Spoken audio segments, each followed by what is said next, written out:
Batid ko po na madami ang nakaabang sa hearing na ito.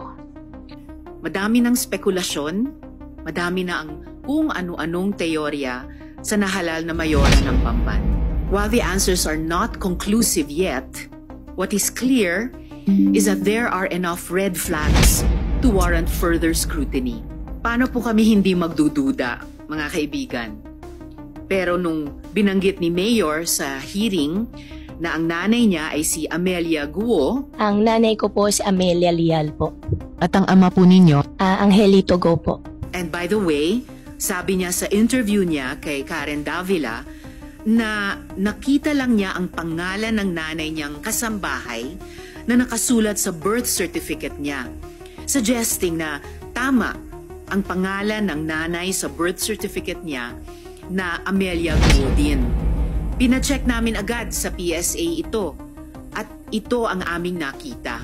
Tapos nakalagay sa birth certificate niya na married ang mga magulang niya. Pero no marriage record din. Mamaya mas lalaliman pa natin ang pagtanong natin dyan because we will show that both her stories, the one in the May 7 hearing and the new one before Ms. Karen Davila, are riddled with holes. Hindi po ba dapat natin siyasatin ang identity ng isang tao na bago maging mayor ay co-incorporator sa Baofu ang dalawang hinabla ng Singapore court in a 2.8 billion Singapore dollar money laundering probe, the country's largest money laundering case. Zhang Ruijin has pled guilty, and his romantic partner, Lin Baoying, also involved in Baofu, is still facing charges. But, according to news reports literally yesterday, she was also poised to plead guilty. We were also made aware of stunning revelations in international media made by a former Chinese spy, alias Eric, literally just a few days ago, that China planted him in various locations, including in Southeast Asia, as a spy in 2007. Do you believe there are secret plays here in Australia? 澳洲肯定会有一些中国的秘密特工，他们在澳洲肯定已经有了一个支持的一个系统，而且我们都知道一些中国的社团组织实际上就是为中国政府工作的，这是一个公开的秘密。秘密警察系统越来越忙，他们的权力毫无疑问是得到更大的膨胀，人员啊、编制啊、财务啊，可能都有进一步的膨胀，所以说他们在海外的一些行动相对来说也有更加的活跃。 Si Mayor Alice Guo po, 2005 ang delayed registration of birth.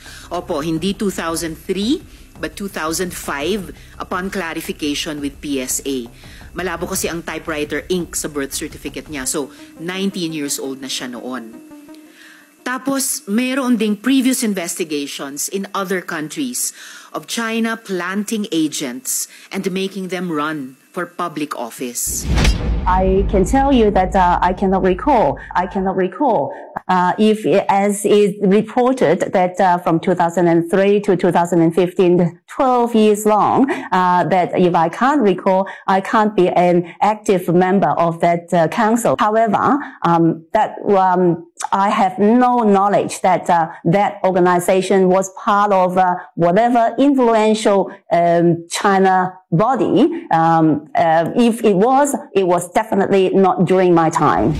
Why would we think exempted tayo?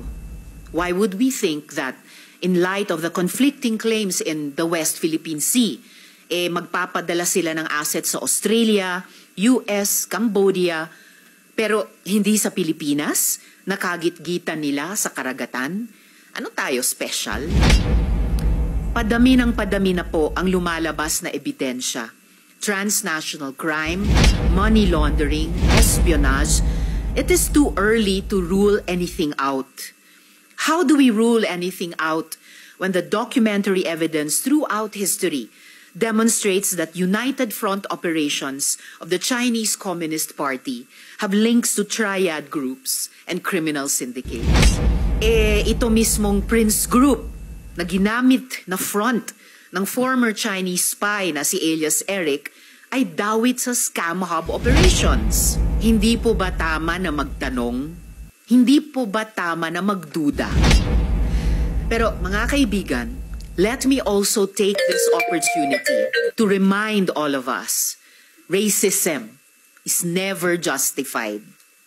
Ang Pilipinas ay dapat manatiling bukas at mapagkandili sa mga taong sumusunod sa ating batas at walang hangaring masama, Pinoy man o dayuhan. We will not condone making open targets of anyone just because of their foreign blood. Gaya ng wala din tayong problema sa mga anak sa labas o anak ng kasambahay na tinago o ano paman. I'm the sponsor of the Foundling Law at pinaglaban natin ang mga batang ipinanganak na walang ganap na identity. Pero kung sila ay nagpapapasok ng mga pugante, kung sila ay nakikipagsabwatan sa money launderers, kung sila ay nagtangkang tumakbo for public office na alam nila na mayroon silang disqualification, kung sila ay nagtatrabaho kontra sa ating pambansang seguridad, pagkukulang naman po namin bilang mga halal na lingkod bayan kung di namin ito maiging siyasatin. Is this mayor who was born on a farm, taught by literally one person from kinder to high school, tapos hindi nag-college, a Chinese spy, a big-time money launderer, an enabler of scams and human trafficking, none of the above, one of the above, or all of the above? Friends, the stakes are too high for this investigation not to be pursued. Marami pong salamat.